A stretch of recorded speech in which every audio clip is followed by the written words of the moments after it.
dividing and finding remainders. I'm going to start with this cubic function here, and I'm going to factorise it as much as I can with this, but I would expect to have a remainder left over.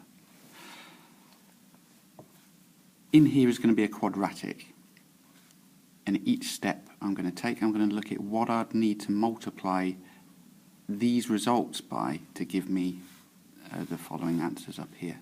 So let's go through step by step. First of all, I need to get an x cubed as my leading term. So x will need to be multiplied by an x squared to give me that x cubed. And that one's now sorted. Now, because everything in this bracket multiplies by everything in this bracket, by putting this here, I've automatically created now an x squared, this 1 times by the x squared. I'm actually looking for 2x squareds altogether.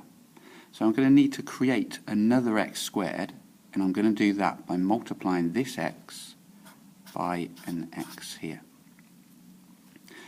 So now I've got my x times x squared gives me x cubed, my 1 times x squared gives me 1x squared, then my x times my x gives me another x squared, and this is done. But I've now created a 1 times x, I've created 1x, but what I actually need is minus 2x. Now if I'm at positive x, I need to get to minus 2x, so I'm going to subtract 3 x's. And to create that subtraction of 3 x's, I'm going to put a minus 3 here, because now my x times by minus 3 will give me that minus 3 x's.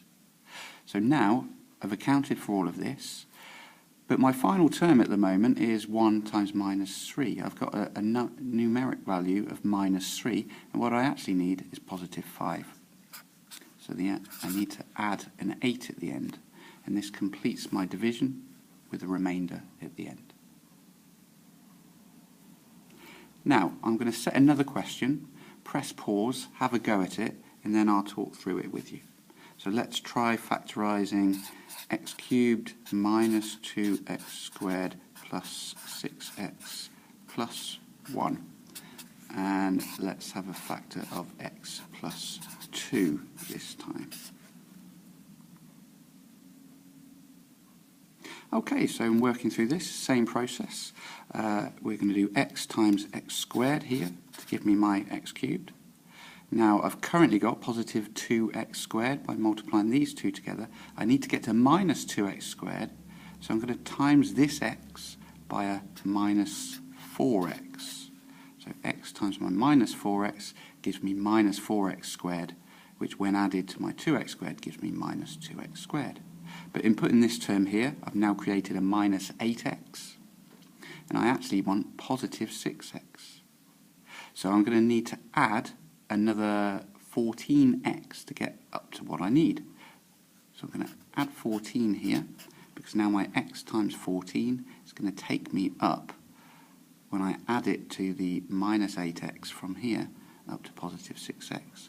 But now I've created a term of positive 28, and I need to get an answer of 1, so I'm going to subtract 27 at the end. Have a go at the questions on stage 1.